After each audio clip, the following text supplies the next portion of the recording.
I am the contrarian, and this is my world.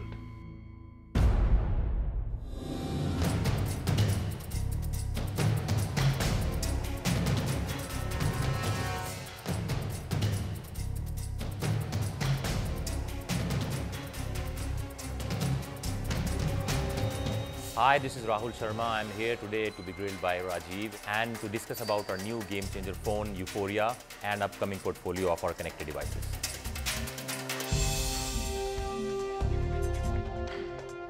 When a company is super successful, it usually doesn't need to reinvent itself.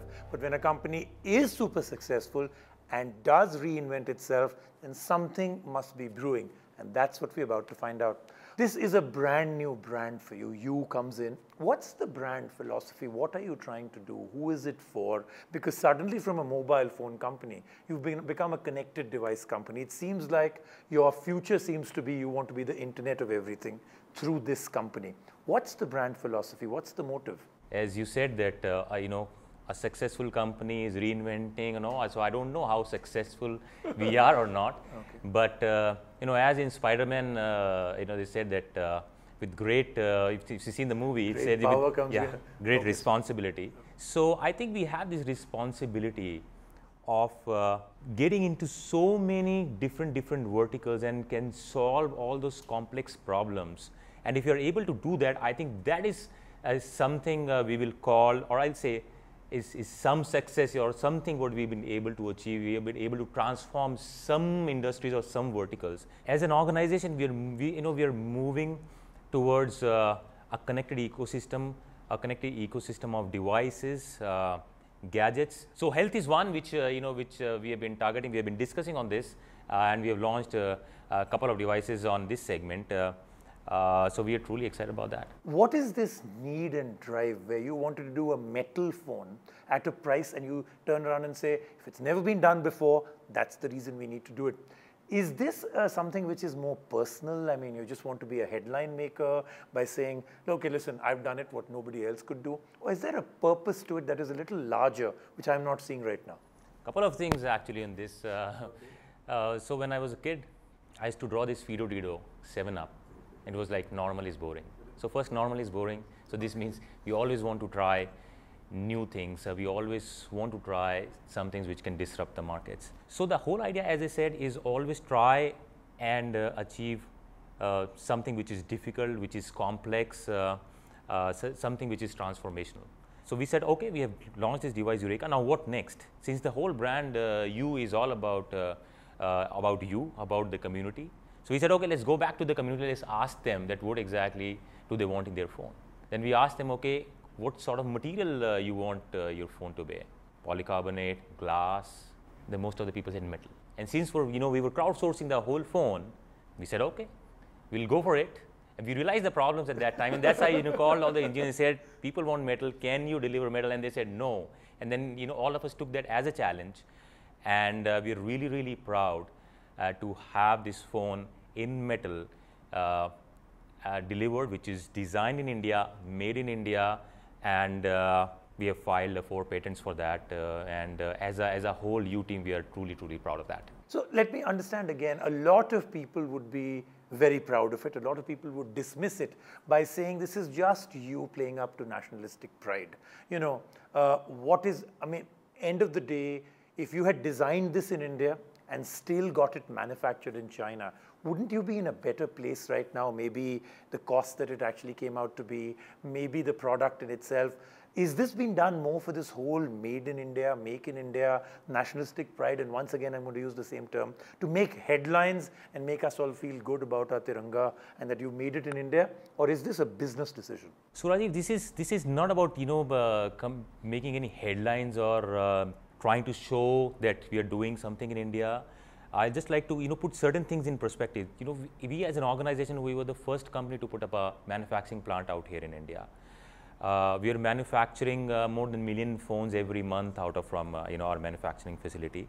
And if you ask me in terms of as making a business sense, it makes more business sense for us to do manufacturing out here in India than to do in any other country. And at the end of it, when you actually take a look at your profit and loss and your balance sheet, making it in India will actually be more profitable for you? You're pretty sure of that part is taken care of, right? See, we Indians, we are great in terms of adopting whether it is technology, whether it is processes, whether it is methods, and I think in terms of manufacturing also we are growing really in a very sharp way. So the whole manufacturing thing actually is making a lot of sense for us. It is helping us to grow and also giving us a lot of advantage. Let me just understand what's happened with your first one, your first Eureka, right? So a very successful launch. You did rewrite the rules in many ways. I think it was also your intention to come in with a big bang. So you rewrote a lot of rules with that phone. But it hasn't panned out exactly the way it should. For instance, now very recently, Cyanogen has become something which another company can also at least update in India, the phones that they've sold. Has this been a bit of a fallback, a bit of a debacle for you because you were exclusive and the only one in India and now you're not? Does that make any difference? First of all, you summed it well in terms of that we were able to rewrite the rules. The love and adulation what we got from all our fans, all our U fans, the whole U clan was fantastic, phenomenal. But you still haven't answered the part which is to do with the fact that you're not necessarily the only exclusive company now with Cyanogen. Just a few days back, we've heard the fact that Cyanogen now, at least the updates will be available to all those people that bought that previous product. Isn't that something in the future that kind of troubles you a little? No, I don't think so. See, it's an open ecosystem. Today also anybody can go and download and put Cyanogen on their phones and so many phones. So, but then you fought it really tooth and nail earlier. So you don't want to do that anymore? No, I think that is something whatever happens, is already done with. So I think moving forward, we are all excited about the way people are perceiving the product, the way we are getting the response. Now, again, you've done something dramatically different. So you just didn't come in with the fact that you have a health and fitness band. You've said the band is one part of the ecosystem.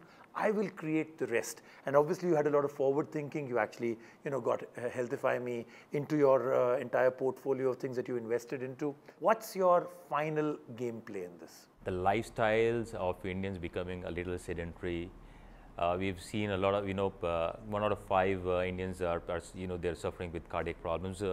So if we have to healthify India, we have to, work on a larger initiative rather than just launching a band, just launching a hardware. You have to work on an ecosystem wherein, your initiative should be, how can I healthify this country? How can I make India more fitter so that a country which is more fitter can contribute in every aspect. And the whole process was that people normally buy these bands, they wear these bands, but after a month or 2 months, you're accumulating a lot of data on your phone, but you're not doing anything with that data. You just look at that data and then say, all right, it's fine. And after 1 month, 2 months, you'll say, all right, this is not exciting enough. But what if you are connected to an ecosystem and inside your app, there is a trainer sitting, there is a nutritionist sitting, there is a yoga instructor sitting, and then they are guiding you in terms of counting your food and your calories and your food habits. We have uploaded all different varieties of Indian food on our database, from a samosa to a chole bhature to a dosa. So you just take a picture and your database will recognize it, and that's what is getting added into my database of what I eat, right? So if I eat 5 samosas, which I hope I never do at any one sitting, but on a particular day, if I eat 5 samosas for breakfast, my trainer will tell me, okay, listen, you've overdone it. Now, I want you to go for a run and also have just a bowl of soup in the evening, right? So actual, real information, knowledge and advice I can use with my quantified self. That's the idea? These are all trained fitness instructors. These are all trained nutritionists. These are all trained yoga instructors who are guiding you in your day-to-day lifestyle. So whatever data you are collecting in your phone, it is actually getting analyzed.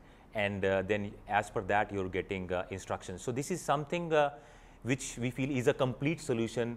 Let's move to the other device, which I thought was the real revolution.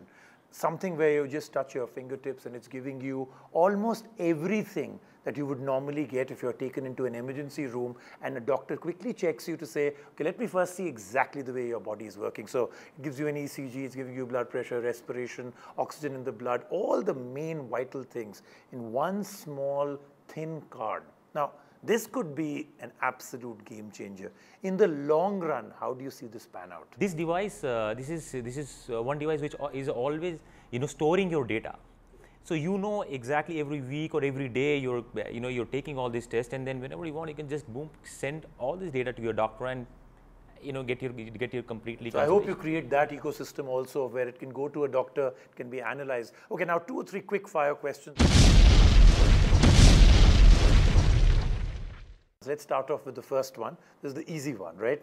So Micromax, that actually at one time had a completely different business model, finally started talking about the fact that you will also do flash sales. Was that you giving in to the competition, or is that you just saying that's the kind of thing that we do need to do to be relevant as a company? Why would Micromax need flash sales? We have, as an organization, have always been adaptive, has always been proactive, always been a company which is fast, which is nimble. I think online in India is catching up a lot of steam, and we found an opportunity there. Okay, and the last part of it, of course, that I want to know from you is that, from all the devices that you're taking out, does this continue now? Are we going to be seeing you move away from just the mobile phones to all other kind of connected devices? Or is this something where you're going to stick to health and mobile apps only? No, health is one segment, Rajiv, where which is close to my heart, and which is also we feel there's a huge opportunity and there's huge scope to do a lot of improvements. So hence we are working in this vertical. But you will see with time we will be addressing more and more verticals, and we'll be coming up with more and more devices, accessories in all these different verticals, and try and solve these complex problems.